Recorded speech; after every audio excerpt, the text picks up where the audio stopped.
واقعہ ہم سننے جا رہے ہیں اس واقعہ کا ٹائٹل ہے دنیا کی سب سے قیمتی گائے۔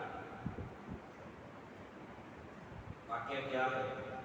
آؤ سماعت کرتے ہیں۔ اس کا ذکر اللہ تعالیٰ نے پارہ نمبر 1 سورہ بقرہ آیت نمبر 67 سے لے کر آیت نمبر 70-71 تک اس کا ذکر فرمایا۔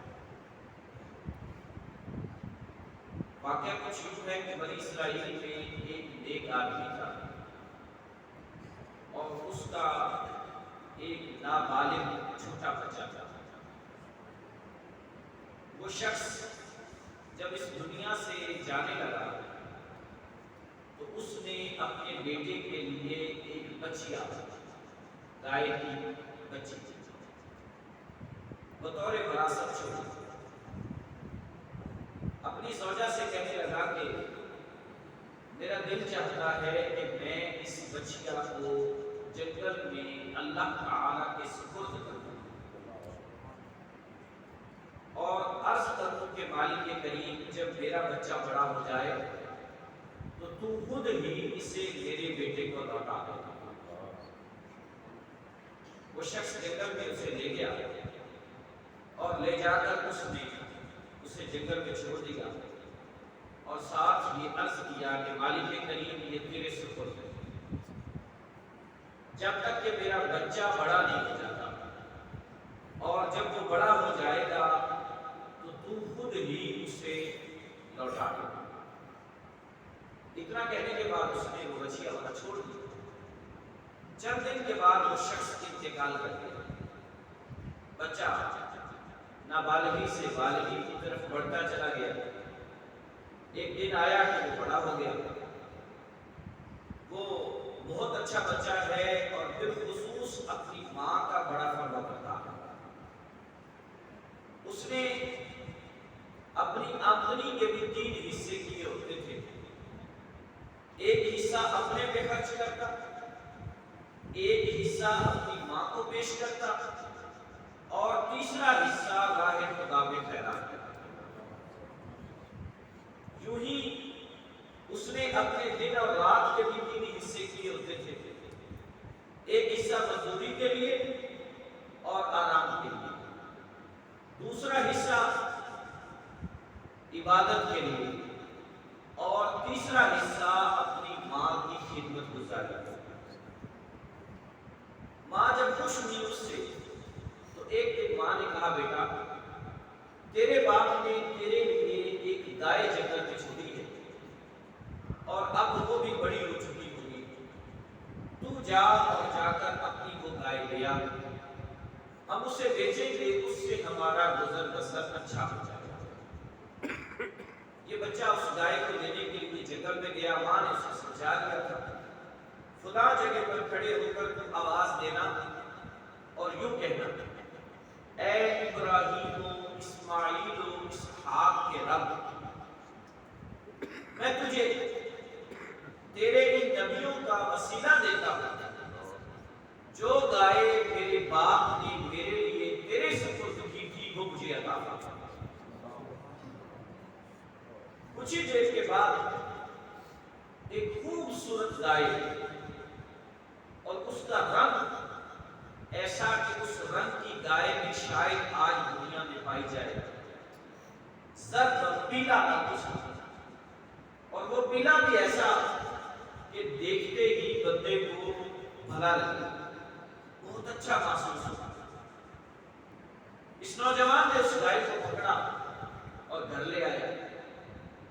چند دن رکھا اور ایک دن والدہ نے کہا بیٹا اسے بازار لے جا کر بیچ دو۔ اس وقت گائے کی قیمت ہوتی تھی 3 دینار، 3 سونے کی اشرف۔ لیکن ماں نے ساتھ ایک وصیت کی کہ جب بھی کسی گاہک سے تیرا سودا ہونے لگے تو اسے کہنا کہ میں ماں سے مشورہ کر کے پھر تیرے سپرد کروں گا۔ بیٹے نے کہا ٹھیک ہے۔ بیٹا اس گائے کو بازار لے گیا۔ لوگ آئے، انہوں نے مختلف اعتبار سے ریٹ لگایا. ایک شخص آیا جو کہ اجنبی ہے بالکل, اس شہر اور بازار کا رہنے والا نہیں. اس نے آ کر گائے کو دیکھا اور دیکھ کر کہا کہ میں تمہیں 3 دینار سے زیادہ رقم دوں گا, لیکن شرط یہ ہے کہ تمہیں یہ گائے مجھے ابھی دے دے, میں تمہیں گھر بھی جانے دوں گا. اس بچے نے کہا چاہے تو مجھے پوری دنیا کی دولت ہی دے دے, میں ماں کی نافرمانی نہیں کروں گا, میں اپنی ماں سے پوچھ کر ہی دوں گا. وہ ماں سے مشورہ کرنے آیا. ماں نے کہا بیٹا مجھے لگتا ہے کہ یہ اللہ تعالیٰ کی طرف سے تیرا امتحان تھا, اور یہ آنے والا تو انسان نہیں بلکہ فرشتہ ہے. جا اور جا کر اس سے پوچھ کہ ہم گائے ابھی بیچیں یا کچھ انتظار کریں. بچے نے جب جا کر ساری بات کی تو وہ واقعی فرشتہ تھا. اس نے کہا کہ کچھ دنوں بعد بنی اسرائیل کو تیری گائے کی ضرورت پڑے گی, اور جس گائے کی انہیں ضرورت پڑے گی وہ دنیا میں ایک ہی گائے ہے, اور وہ تیری گائے. اس وقت تو اس کی منہ مانگی قیمت لینا. بچے نے کہا میں کیا مانگوں ان سے؟ فرشتے نے کہا ان سے کہنا کہ جب گائے تم ذبح کر دو تو اس گائے کی کھال میں سونا بھر کے مجھے واپس دیا. گائے کی کھال میں سونا بھر کے.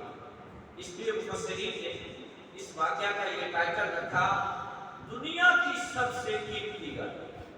یہ اتنی مہنگی گائے نہ پہلے کبھی بکی تھی اور نہ اب کبھی یہ گمان ہے کہ اتنی مہنگی گائے کبھی بکے. غرض ہوا یوں کہ بنی اسرائیل میں ایک مالدار شخص تھا جو کہ لاولد تھا, اولاد نہیں تھی. اس کے جو کزنز تھے, چچا زاد بیٹے, وہ اس کی دولت کی وجہ سے للچاتے رہتے تھے.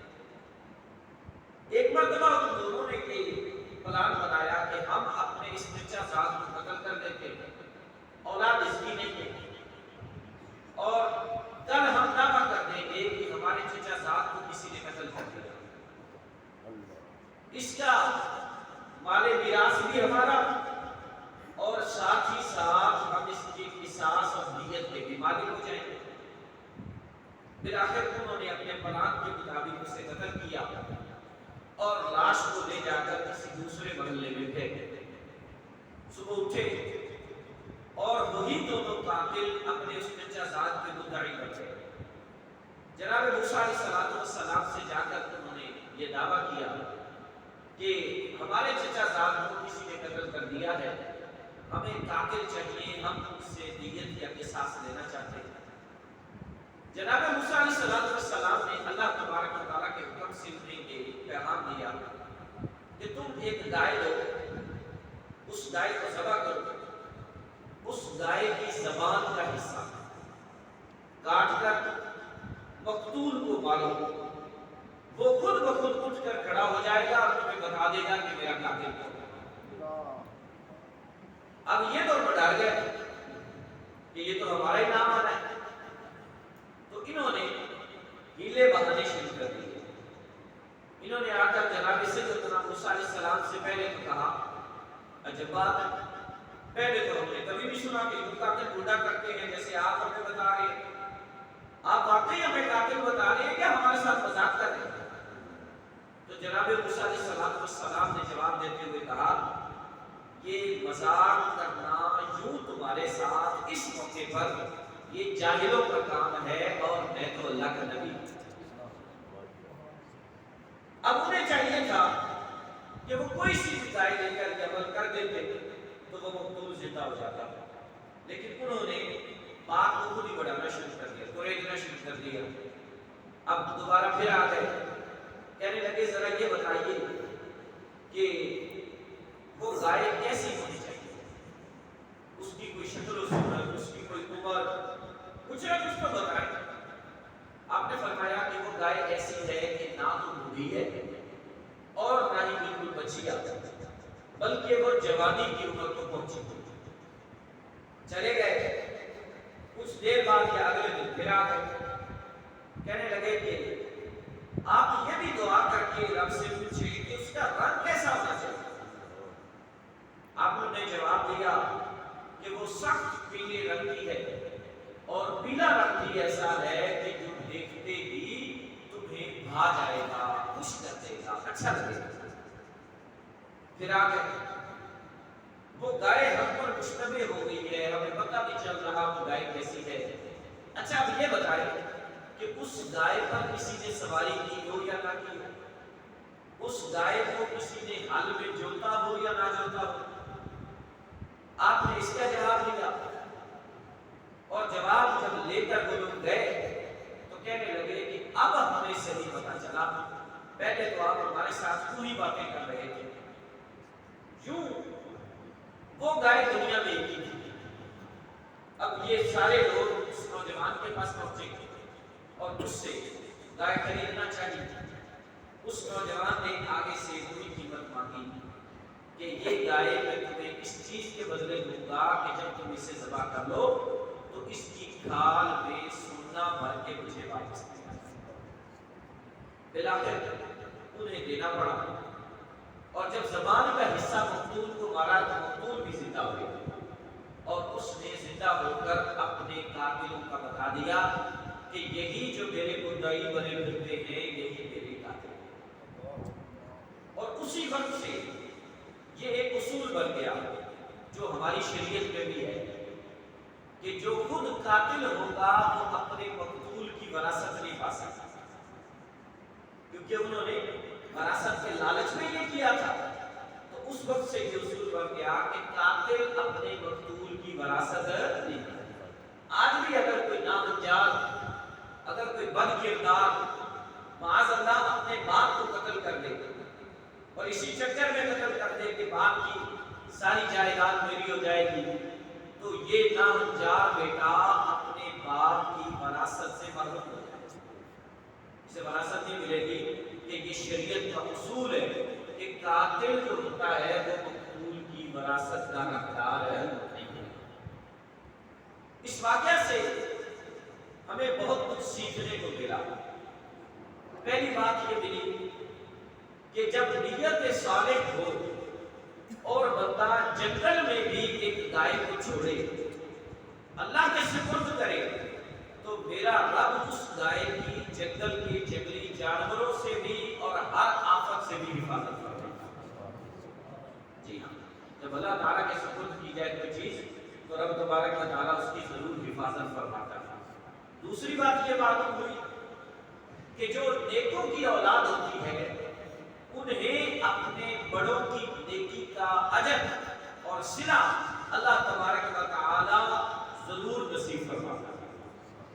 مفسرین فرماتے ہیں جس طرح اولاد نیک ہو تو والدین کو اجر ملتا ہے، والدین کے لیے وہ صدقہ جاریہ ہوتی ہے، یوں ہی اگر بڑوں میں کوئی نیک گزرا ہو تو اللہ تعالیٰ اس کا صلہ اور اجر بعد میں اولاد کو بھی نصیب فرماتا ہے۔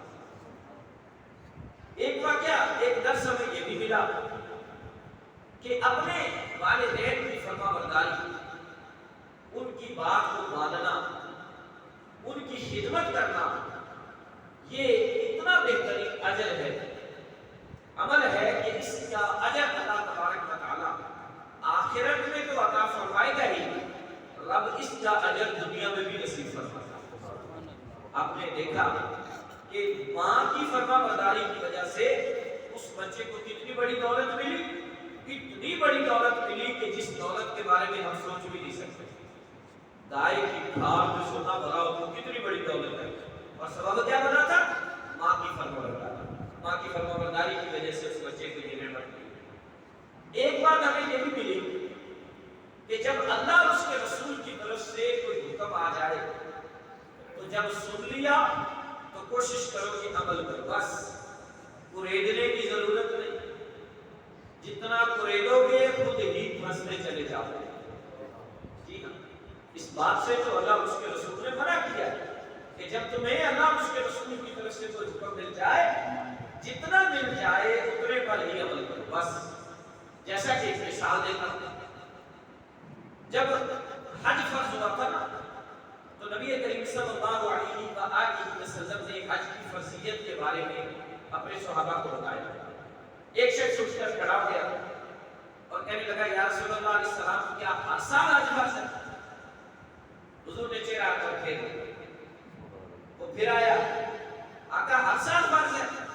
حضور نے چہرہ پھیر دیا وہ پھر آیا چوتھی مرتبہ سرکار فرمانے لگے علیہ السلام اس طرح کے سوال نہ کیا کرو، جب میں نے نہیں بتایا کہ ہر سال فرض ہے تو تم کیوں پوچھ رہے ہو؟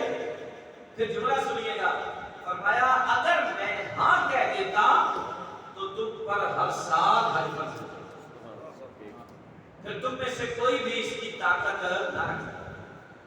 آج دیکھیں جن پر زندگی میں ایک بار فرض ہے کیا انہوں نے کر لیا؟ ویسے دنیا کی سارے ملکوں کی سیر و سیاحت کر لیں گے، لیکن جب حج کی بات آئے گی تو مجھے یہ ہوتا ہے، تو گھر میں کوئی نہیں ہوتا، فلاں ہوتا ہے، تو ہیلے بہانے کریں گے۔ تو جب زندگی میں ایک بار نہیں کر سکتے اور اگر سال میں ہر بار ہو، ہر سال ہوتا تو پھر کیا بنتا ہوگا؟ تو معلوم ہوا جب اللہ اس کے رسول کی طرف سے حکم آئے تو اس حکم کو بغیر چون چرا کے مان لینا چاہیے، اسی میں ہمارے لیے آخر ہے۔ اب آئیے اس واقعہ کا جن آیات میں ذکر ہے اسے ہم قرآن کریم سے سنتے ہیں ترجمہ اور تفسیر کے ترجمے کے ساتھ۔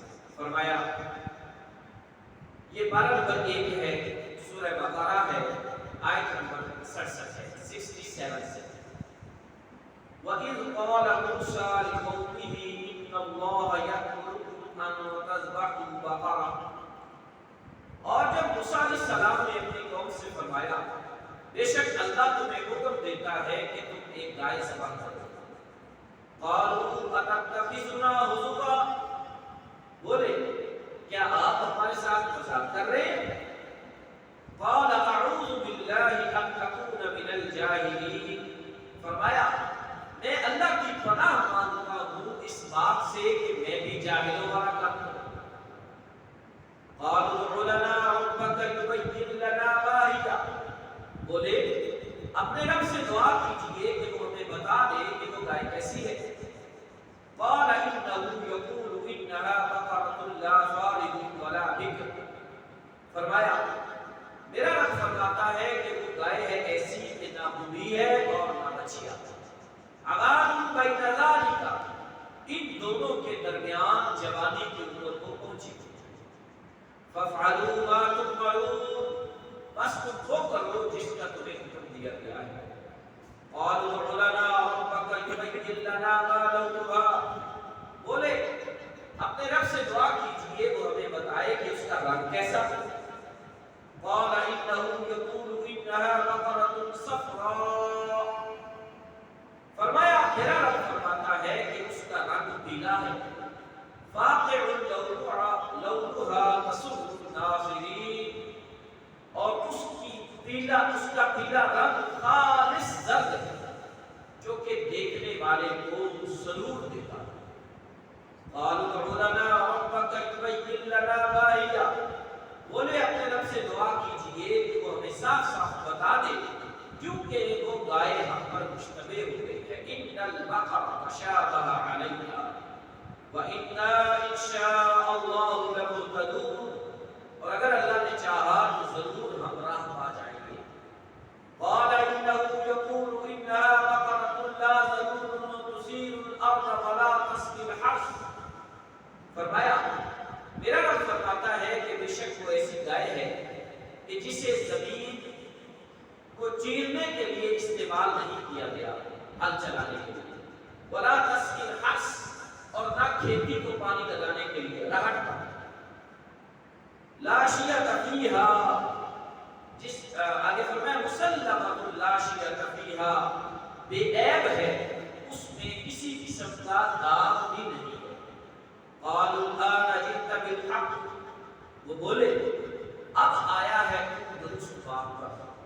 فَذَبَحُوهَا وَمَا كَانُوا يَفْعَلُونَ، بس انہوں نے اسے ذبح کیا حالانکہ وہ ایسا کرنے والے نہ تھے، یعنی ان کا یہ ہیلا بہانا وجہ اس سے تھا کہ وہ یہ کرنا ہی نہیں چاہتے تھے کہ ہم کہیں پکڑے نہ جائیں، لیکن بالآخر انہیں یہ کام کرنا پڑا اور اتنی ساری دولت بھی دینی پڑی۔